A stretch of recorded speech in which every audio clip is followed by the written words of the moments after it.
Yeah, then when I was there, basically, to go back to some of the mastery of things, right? Like people, like we went to this city, and I was like, where are we going? It's the city called Utsunomiya, which is like I think it's Tokichi or something prefecture, which is like under Fukushima prefecture. Okay. You know that Fukushima name, right? Yeah, we all know now. Yeah, exactly. Yeah, And my friend was like, let's go to this city because this is the gyoza city. You know, gyoza dumplings. It's like everybody in this, they're like everybody in this fucking city makes gyoza. This is what they were saying, like, and like, what do you mean everybody? This is where they develop mastery for it, right? Wow. So it's like super famous for gyoza, and I was like, fucking gyoza. What the? I mean, I've had gyoza. What the fuck, right? And we go to the city and we go to this place, and the line, 5 hours. No. Bro. No. 5 hours. No. 5 hours.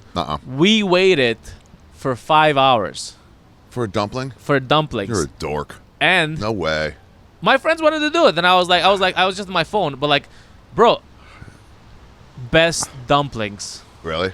I don't know if it's because I was so hungry at that point, but these were the best gyoza dumplings I have ever in my life. Like, even to this day, I'm like, man, that was a fucking good dumpling. You still remember it? Yeah, it's good. And the thing is, this is the crazy thing, is I was expecting they're gonna fleece us, you know? Yeah. The price was normal. It was like fucking 800 yen or some shit. You know, we paid like, I think we ate for like 4 people, and at the end we paid like, I mean, like in total like 2,000 or 3,000 yen, which is like $30 for an amazing thing.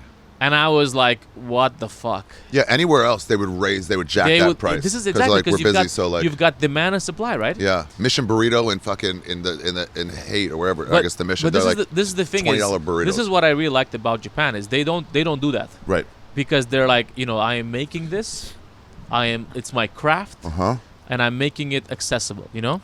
And they want... This is the right price for this. Yeah, exactly, yeah. Yep. And that's why I have $20 tickets to every show. And I want people to enjoy it, you know? Because, like, normally, like, you'd think, like, these guys should fucking... Because, you know, my mind... You could get more. You're a capitalist. Yeah, my mind is like, fucking, bro, go fucking, you know, start a fucking franchise, you know? Fucking get these dumplings out there, you know? But then they couldn't do it. Then they'd have to trust someone else to do it right. Yes, exactly, because someone's going to fuck up your shit, right? So you take such pride in your work. Yeah. But have you ever seen, like, Jiro Dreams of Sushi? No, I've heard of it. Bro, it's like that, you know? Like, you gotta spend before you can touch the fucking fish, you spend 5 years just fucking touching the rice. Wow. You know? And I'm like, what the fuck? You know? So the same thing with this gyoza situation. I was like, the gyoza was so fucking good, and then these guys are like so down to earth, so modest. Like, this is what I've dedicated my life to, you know? And then I live in a modest place. It's a modest place, but I have a big line in front, because this is the... You know, everybody's definition of success is different, right? Yeah. Like, we're talking about this the other day. It's like, you know, I'm getting this many subscribers, this many followers, this many views. I think for them, it's like, yeah, just like, maybe if it's good, people will come. And I think in a way for them, like, having the huge line is like the thing, you know? It's like, hey, we're doing this good. We're doing this good, yeah. They all want, look how excited people are. People are like a street performer, when people gather around, it's like, because they're good. Yeah, exactly. Yeah, so they're like, and then they're like, they have this respect for the customer.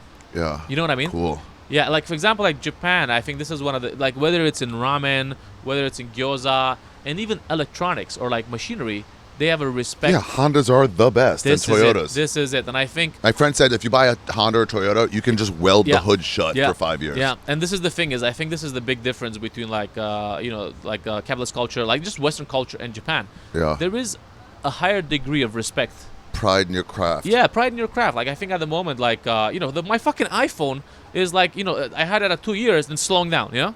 Yeah. Remember, like, when that thing was, the iPhone was like fucking purposely slowing it down? Yeah. Mine too, it's like, why is it?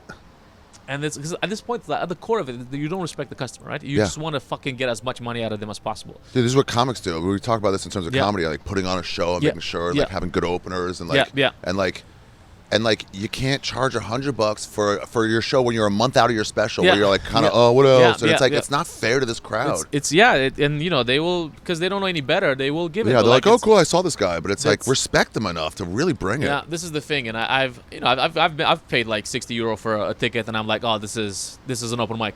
Right? Yeah. Like, or music, who's like, are you guys phoning it in? Get your set list down. And you know, the situation is the respect for the customer comes across in every area, you know? Like, look at fucking, you know, let's, I do a little bit of gaming, so like the Nintendo Switch, right? Yeah. Nintendo Switch has been out for like six years now, and it's basically, it's a tablet from fucking 2016, and it's like super underpowered. But then they invested all that time in optimizing games for it, so you would get more life out of it. Oh, interesting. So you don't have to buy another one. You know, you don't have to buy one. They want you to keep that one. Yeah, exactly, wow. exactly. Yeah, so they invested different because there's some pride in making good things. You know, making reliable stuff. So this comes in question of like you see it in the food, you see it in the fucking clothing, manufacturing from Japan, and I think that's the biggest difference. If you were to, there's a little bit more respect, right? And that's the core of Japanese culture, respect, right? And pride and honor, and you see it, man. Like the fucking guy with the gyoza, like fucking good fucking gyoza, right? Because like after a point, it's so like the bathrooms are all clean. Yeah, exactly. Yeah, the bathrooms, man. The fucking best thing is one of the best things about Japan is the toilets. Yeah. Like you ever by the way, every time I ask this, it's either the same as always or horror story. Yeah. This is the first time I've gotten like they're awesome. No, bro, because I like in my office building they would have the toilets with the sprinkler, like the Japanese toilets. Yeah, the bidet, but like it's basically it's a toilet seat. Yeah. And it has like a little remote on the side. Yeah. And then you can press buttons and you can change the speed of stuff. I have a joke about it, and it just shoots water in your butt. Like I don't know why we don't have it all over the world. It's much better. It feels great.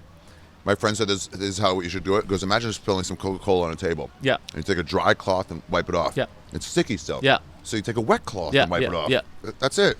It's next level, bro. And then like they really put a lot of work into that. Like even for girls' toilets, you can play music from it, so the person in the next cubicle doesn't hear you pee.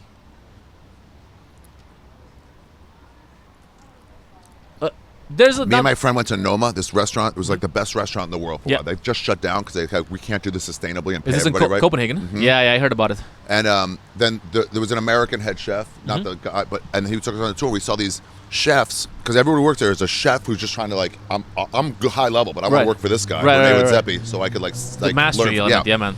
And they're peeling walnuts, like the little thin skin on the outside, not the shell. Yeah. And I'm like, what are they doing? They're peeling walnuts. He goes, why? Does it taste better? He goes, no. I'm like, then why do they do it? He goes, you don't like to get that shit in your teeth. Yeah. Like, you have two high-level chefs take the whole day so you don't get a little shit in your teeth. This is the thing. Just to play music so that the person next to you doesn't have to hear you fucking fart. Yeah. It is like, it's glorious. That level of respect for your customer and the experience. It's another level, man. It's and like I said, like the Justin, demand that at all my shows that we have music playing in the stalls. Yes, it's it's definitely a different world, and I think the respect for the customers is really like next level. Where you been and where you going? This is Ari's travel show. Yeah, we're gonna go on a journey today and see what there's to see in this big world. We're exploring different places, seeing all different types of faces. We're gonna talk about travel today. It's you